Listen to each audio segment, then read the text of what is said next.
Hello दोस्तों, मेरा नाम है शाहिद और आप देख रहे हैं हम नवा। तो आज हम जिस पैटर्न की जिस पहर की बात करेंगे वो ये है मफ़ाइलुन मफ़ाइलुन मफ़ाइलुन मफ़ाइलुन।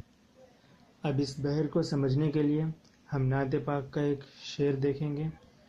चमन चमन की दिलकशी गुलों की है वो ताज़गी। अब हम बहर की तख्ती करते हैं। तख्ती का मतलब होता है टुकड़े करना। तो हमने बहर देखी थी मफ़ाइलुन।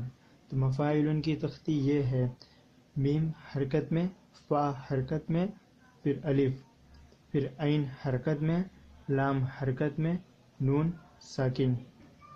अब हम इसी के अंदाज में नाते पाक के शेर की तख्ती करेंगे। सबसे पहले हम मफ़ाइलुन के दो टुकड़े करेंगे, मीम फ़ा अलिफ एक, आइन लाम नून एक। सबसे पहले हम शेर के 4 हिस्से करेंगे। उसमें हम पहले मीम फ़ा अलिफ का हिस्सा देखेंगे। मीम पर ज़बर ज़ेर इसमें मायने नहीं रखता, इसमें हरकत और साकिन ये मायने रखता है। मीम हरकत में, फ़ा हरकत में, अलिफ हरकत में। शेर के सबसे पहले मिसरे को आप देख सकते हो, चीम हरकत में, मीम हरकत में, नून साकिन। फिर हम इलुन पे आते हैं, आइन लाम नून के हिस्से पर। फिर वहाँ पर चमन है, चीम हरकत में, मीम हरकत में, नून साकिन। ठीक उसी तरीके से नीचे की लाइन में देखिए, काफ हरकत में, दाल हरकत में, लाम हरकत में। जब हम लिखते हैं तब लिखते हैं काफ या की, मगर जब हम पढ़ते हैं तब काफ या की को खींचकर नहीं पढ़ते, की दिल कशी। तो हम जिस हर्फ को जिस अंदाज में पढ़ेंगे तख्ती में हमें लिखना भी वैसे ही है। वहाँ पर हम काफ या को खींचते नहीं हैं, इसलिए तख्ती के वक्त या नहीं लिखना, सिर्फ काफ पर ज़ेर लगाना है, क्योंकि हम ज़ेर के बक़द्र ही उसको पढ़ते हैं। की दिल कशी, की दिल में, काफ हरकत में, दाल हरकत में, लाम साकिन। फिर आगे कशी के काफ हरकत में, शीन उस पर ज़ेर है और आगे या। शेर में दिल कशी में कशी का काफ हरकत में है, शीन है, फिर या है, मगर कशी की या को हम खींचते हैं, इसलिए यहाँ पर तख्ती के वक्त हम या को लिखेंगे। जिस या को, जिस अलिफ को, जिस वाव को, हुर्फ़े मद को हम वहाँ पर खींचेंगे शेर को पढ़ने के अंदाज में, तो उसे यहाँ पर लिखेंगे। और जिस हर्फ को हम खींचकर नहीं पढ़ेंगे उसे यहाँ पर नहीं लिखना। बेसिकली मफ़ाइलुन का ये फॉर्मेट याद रखें कि 2 हर्फ हरकत में, तीसरा साकिन, पूरा यही करना है। 2 हर्फ हरकत में और तीसरा साकिन। अब तीसरी लाइन में देखिए, गाफ हरकत में, लाम हरकत में, मगर लाम के बाद वाव अकेले नहीं, वाव के साथ नून गुन्ना है।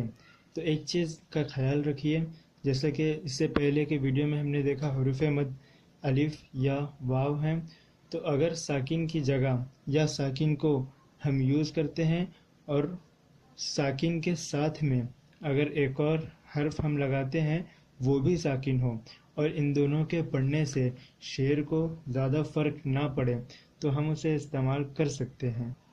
और जहाँ पर हरकत है वहाँ पर हम एक ही हर्फ को यूज़ करेंगे, एक और हर्फ को हरकत के साथ नहीं ला सकते। वहाँ पर साकिन हम मिला सकते हैं, वो हम आगे देखेंगे। जहाँ हरकत है वहाँ एक ही हर्फ आएगा बहर के मुताबिक, मीम फ़ा अलिफ आइन लाम नून, ये हमारी बहर है। मीम हरकत में है तो मीम की जगह हम जो भी यूज़ करेंगे वो एक ही हर्फ होगा और हरकत में। फ़ा हरकत में है, उसकी जगह हम जो भी यूज़ करेंगे वो एक ही हर्फ होगा और हरकत में।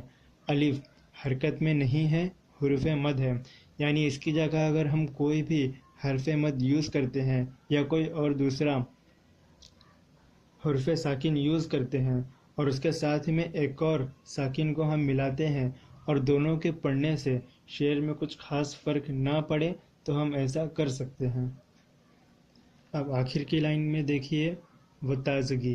अब वाव के बाद हा है ऐसा शेर में, मगर यहाँ पर हम सिर्फ वाव लिखेंगे क्योंकि पढ़ते वक्त हा की आवाज़ हम नहीं निकालते और वाव पर मैंने हरकत नहीं दी क्योंकि न इस पर ज़बर लगा सकते हैं न ज़ेर लगा सकते हैं, क्योंकि वाव की आवाज़ ज़बर और पेश दोनों के बीच में है, दरमियान, इसलिए मैंने यहाँ पर حرکت نہیں لگائی مگر وہ واو حرکت میں ہے، وہ تا زگی.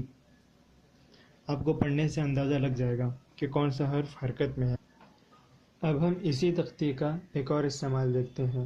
تختی یہی ہے، میم فا الف عین لام نون. میم حرکت میں، فا حرکت میں، الف ساکن، عین حرکت میں، لام حرکت میں، نون ساکن. تختی وہی ہے، بس اس کا استعمال دوسرا ہے. اس کے لیے ہم حوالے کے طور پر علامہ اقبال کا ایک شعر لیتے ہیں. بھری دنیا سہی لیکن ٹھکانہ ہم بھی پا لیں گے.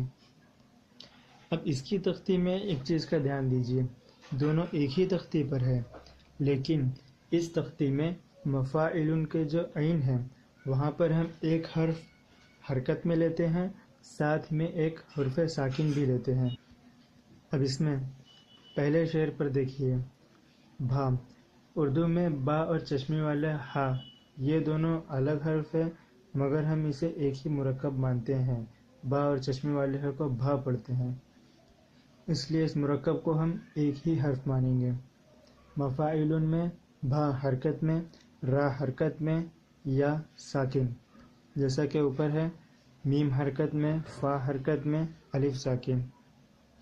پھر آگے علن میں دال حرکت میں، ساتھ میں نون ساکن، یا حرکت میں، الف ساکن.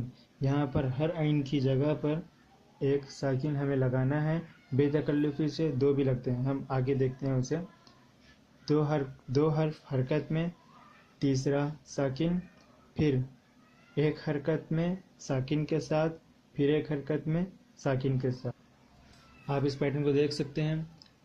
دوسری لائن میں بھی وہی ہے، دو حرکت میں ایک ساکن، پھر حرکت کے ساتھ میں ساکن، پھر ایک حرکت میں پھر ایک ساکن.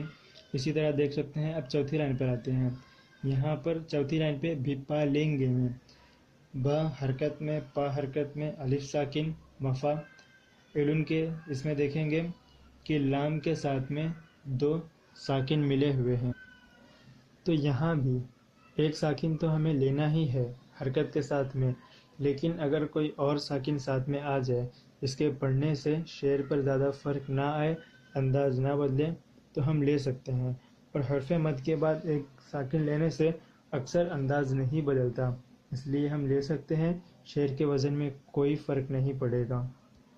تو اس تختی میں ہم یہ دو طرح کے شعر لکھ سکتے ہیں، چمن چمن کی دلکشی، اور یہ بھری دنیا سہی لیکن. دونوں کے وزن کی تختی ایک ہی ہے، مفاعل مفاعل مفاعل مفاعل. بس پڑھنے کا انداز تھوڑا سا بدل جاتا ہے، ہمیں عین کی جگہ حرکت کے ساتھ میں ایک حرف ساکن بھی لگانا ہوتا ہے.